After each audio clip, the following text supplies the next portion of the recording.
నేటి పునీతులు పునీత బీట్రిస్ da Silva గారు.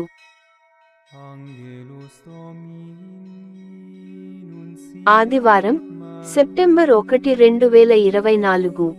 మొదటి పఠనం ద్వితీయోపదేశకాండము 4వ అధ్యాయం 1, 2 మరియు 6 నుండి 8 వచనాలు.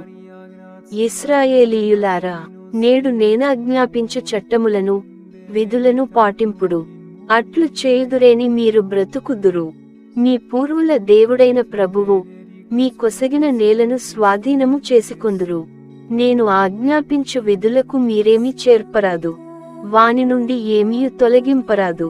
నేను నిర్దేశించిన మీ దేవుడైన ప్రభువు ఆజ్ఞలను ఉన్నవి ఉన్నట్లుగా అనుసరింపుడు. మీరు ఈ విధులన్నిటిని అనుసరింతురేని ఇతర జాతులు మీరెంత వివేకవంతులో ఎంత విజ్ఞానవంతులో గుర్తింతురు. వారు ఈ విధులను గూర్చి విన్నప్పుడు, ఈ మహాజాతికి ఇంతటి వివేకము విజ్ఞానము అబ్చినదిగదా అని విస్తుపోవుదురు.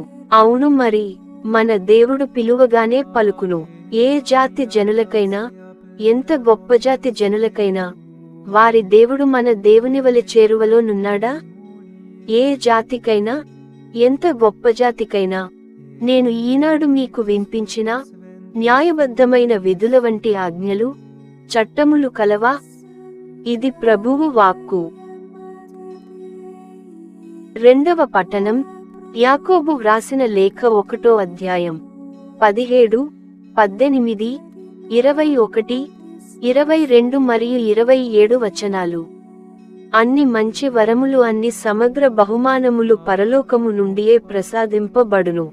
జ్యోతిర్మండలమును సృష్టించిన ఆ దేవుని నుండియే అవి పుట్టును.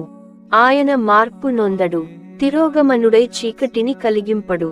సమస్త సృష్టియందు మనము ప్రథమ ఫలములుగా ఉండునట్లు తన సంకల్పము చేతనే సత్యవాక్కు మూలమున ఆయన మనలను సృజించెను. కనుక సమస్త దుష్టప్రవర్తనలను సర్వ దురభ్యాసములను మానివేయుడు. ఆయన మీ హృదయాలపై ముద్రించిన వాక్కును సాత్వికముగా ఆలకింపుడు. అది మిమ్ము రక్షించు శక్తి గలది. వాక్యమును కేవలము వినుటేనని ఆత్మవంచన చేసుకొనకుడు, దానిని ఆచరింపుడు.